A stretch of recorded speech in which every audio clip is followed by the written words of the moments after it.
안녕하세요. 건강백세 송원장입니다. 오늘도 찾아와 주셔서 진심으로 감사드립니다. 오늘 이야기는 많은 분들이 오랫동안 고생하고 계시지만 대수롭지 않게 여기고 그냥 참고 넘기시는 그 문제에 관한 이야기입니다. 바로 수면장애, 불면증입니다.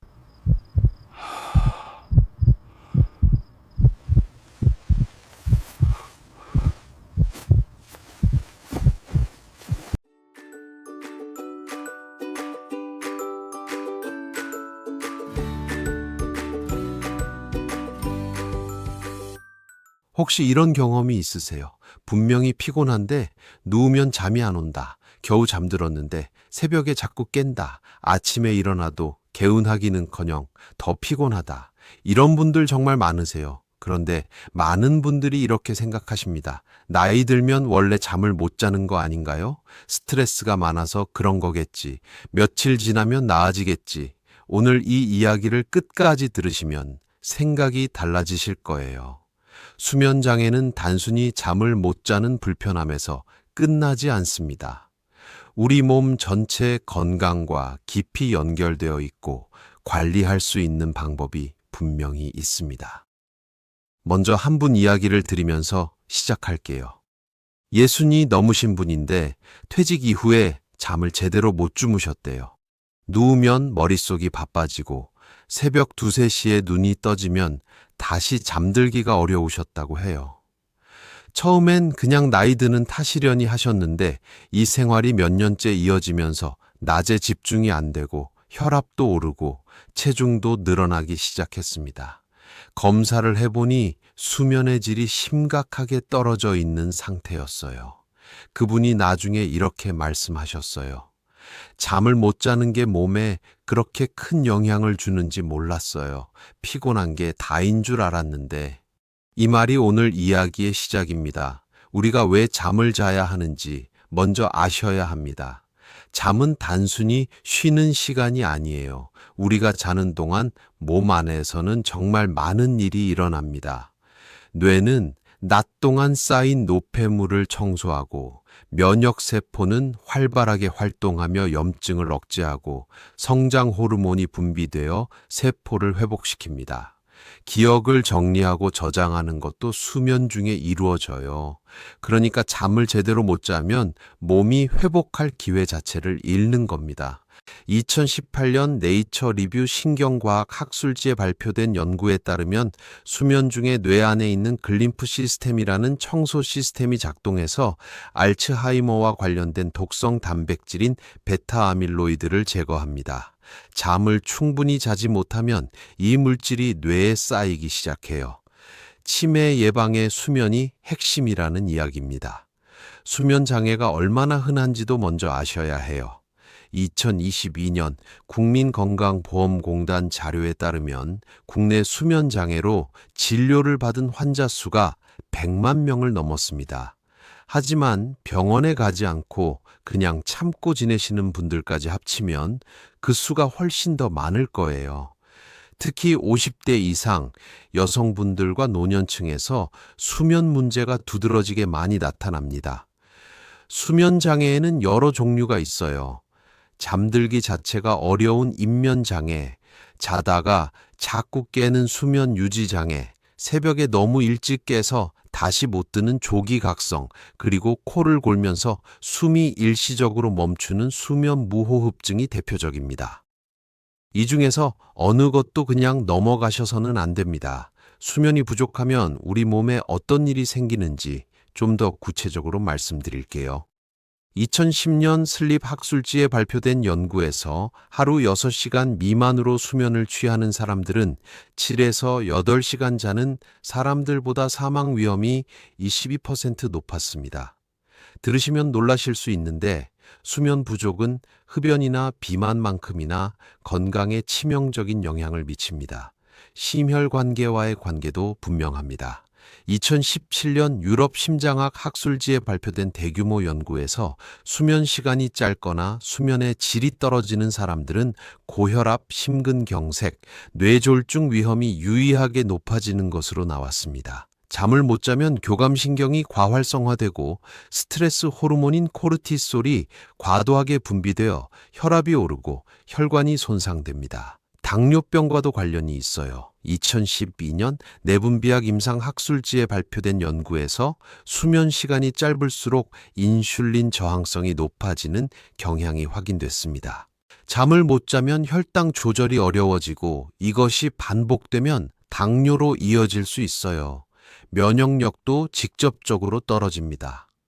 2015년 슬립 학술지에 발표된 연구에서 하루 6시간 미만 수면을 취하는 사람들은 7시간 이상 자는 사람들보다 감기 바이러스에 감염될 확률이 4배 이상 높았어요.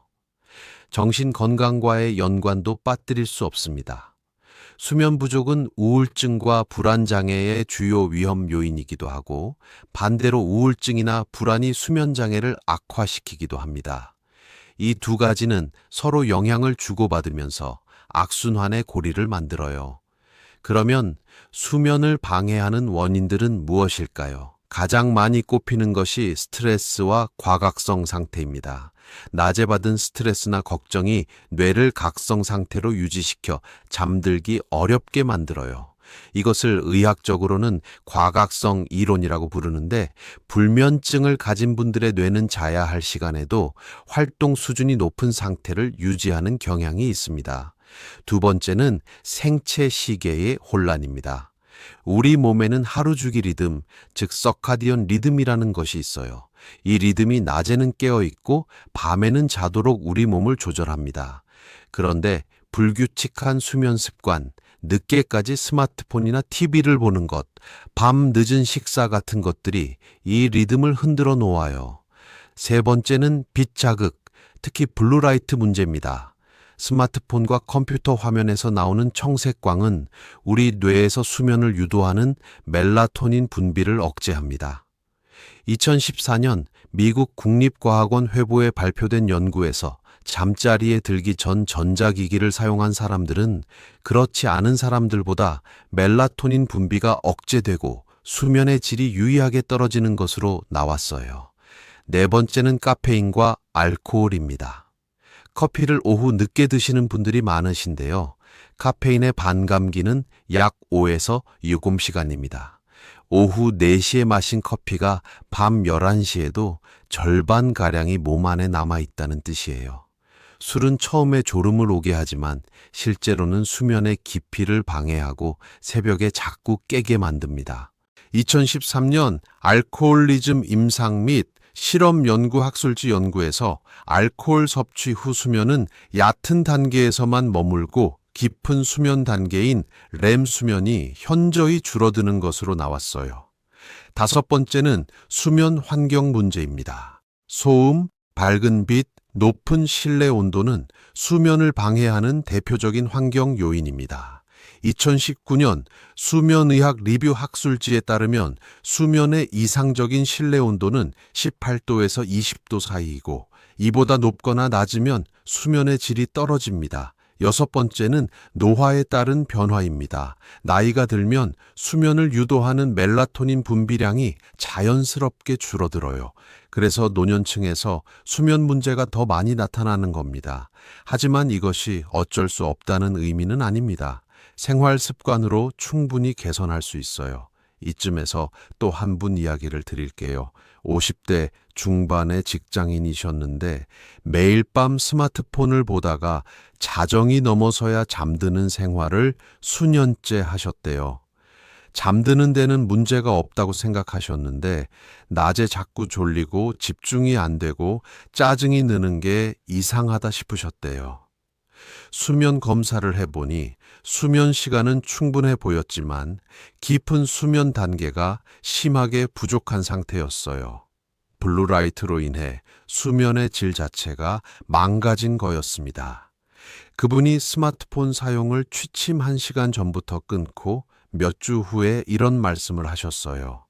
이렇게 달라질 줄 몰랐어요. 같은 시간을 자는데 아침이 완전히 다르더라고요. 수면 시간보다 수면의 질이 더 중요할 수 있습니다. 이제 수면의 질을 높이기 위해 생활에서 실천할 수 있는 것들을 말씀드릴게요.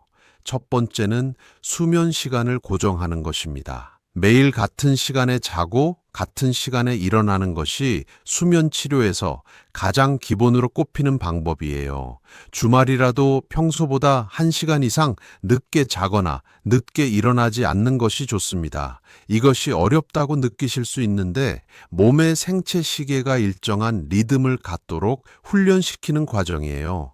2016년 수면 학술지에 발표된 연구에서 수면 시간을 규칙적으로 유지한 그룹은 그렇지 않은 그룹보다 수면의 질이 유의하게 향상됐습니다. 두 번째는 취침 1시간 전 전자기기를 멀리하는 것입니다.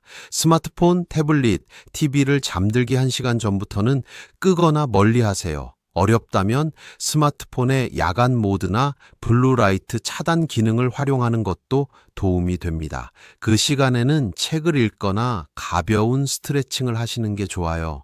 세 번째는 낮에 햇빛을 충분히 받는 것입니다. 낮에 자연광을 쬐면 멜라토닌 분비 리듬이 잡히고 밤에 더 잘 잘 수 있습니다. 2020년 수면의학 학술지 연구에서 낮 동안 자연광에 충분히 노출된 사람들은 그렇지 않은 사람들보다 밤 수면의 질이 더 좋았어요. 아침 식후에 10분에서 20분 정도 바깥에서 걷는 것만으로도 충분합니다. 네 번째는 오후 2시 이후 카페인을 피하는 것입니다. 커피뿐만 아니라 녹차, 홍차, 에너지 드링크에도 카페인이 들어있어요. 오후 2시 이후에는 카페인이 없는 허브차나 따뜻한 물을 드시는 게 좋습니다. 국화차나 캐모마일 차는 카페인이 없으면서 긴장 완화에 도움이 된다는 연구 결과들이 있어요. 다섯 번째는 저녁 가벼운 운동입니다. 운동이 수면의 질을 높인다는 것은 여러 연구에서 반복적으로 확인됩니다. 2015년 정신건강 및 신체활동 학술지에 발표된 메타 분석 연구에서 규칙적인 유산소 운동이 불면증 증상을 유의하게 개선하고 수면 시간을 늘린 것으로 나왔어요. 단 격렬한 운동을 취침 직전에 하시면 오히려 몸이 각성될 수 있으니 저녁 식사 후 30분 정도 가볍게 걷는 것이 가장 좋습니다. 여섯 번째는 침실 환경을 수면에 맞게 바꾸는 것입니다. 침실 온도를 18도에서 20도 사이로 맞추고 커튼이나 안대를 활용해서 빛을 차단하세요. 소음이 신경 쓰이시는 분들은 귀마개를 활용하거나 백색 소음을 틀어두는 것도 방법이에요. 침대는 오직 잠자는 용도로만 사용하는 것이 중요합니다. 침대에서 스마트폰을 보거나 TV를 보게 되면 뇌가 침대를 각성 공간으로 인식하게 됩니다. 일곱 번째는 취침 전 긴장을 푸는 루틴을 만드는 것입니다. 취침 30분에서 1시간 전에 따뜻한 물로 샤워를 하시거나 가벼운 스트레칭을 하시면 천이 살짝 올랐다가 내려가면서 수면 신호가 강해집니다. 2019년 수면의학 리뷰 학술지에 발표된 연구에서 취침 1에서 2시간 전 따뜻한 물 목욕이나 샤워가 잠드는 시간을 단축시키고 수면의 질을 향상시킨 것으로 나왔어요. 여덟 번째는 낮잠을 20분 이내로 제한하는 것입니다. 낮잠이 필요하신 분들은 오후 3시 이전에 20분 이내로 짧게 주무세요. 30분을 넘기면 깊은 수면 단계에 들어가게 되어 밤에 잠들기 더 어려워집니다. 아홉 번째는 잠들지 않는 밤에 억지로 누워있지 않는 것입니다. 20분 이상 누워있어도 잠이 오지 않는다면 오히려 자리에서 일어나서 다른 방으로 이동하는 게 낫습니다. 어두운 환경에서 조용히 독서를 하거나 스트레칭을 하다가 졸음이 오면 다시 침대로 가세요. 이것이 오히려 뇌가 침대를 수면 공간으로 다시 인식하게 도와줍니다. 수면에 도움이 되는 영양소와 음식들도 말씀드릴게요. 트립토판이 풍부한 음식이 도움이 됩니다.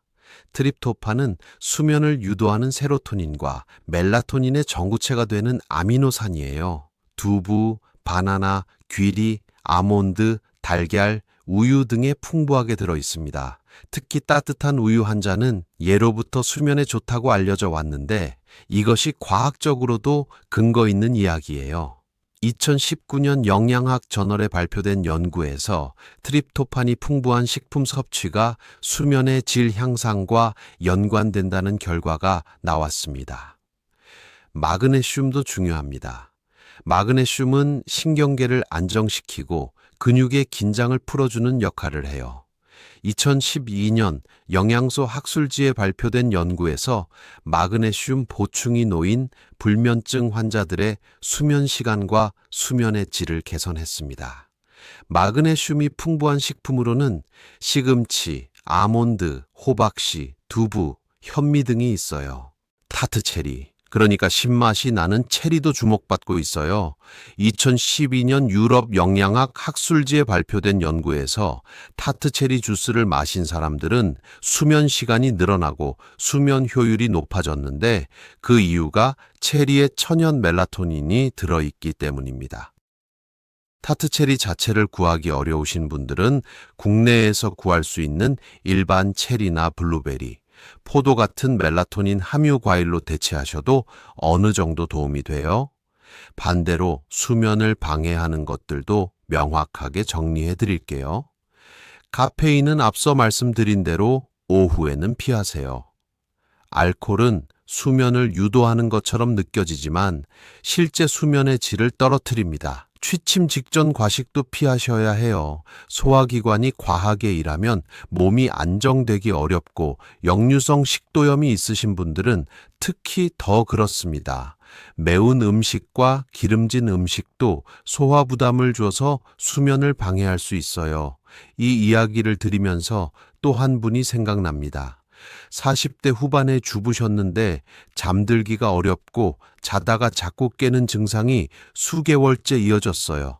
낮에 쏟아지는 졸음 때문에 커피를 하루에 서너 잔씩 드셨고 그러다 보니 밤에 더 못 자고 더 못 자니까 낮에 더 졸리는 악순환이 반복됐습니다.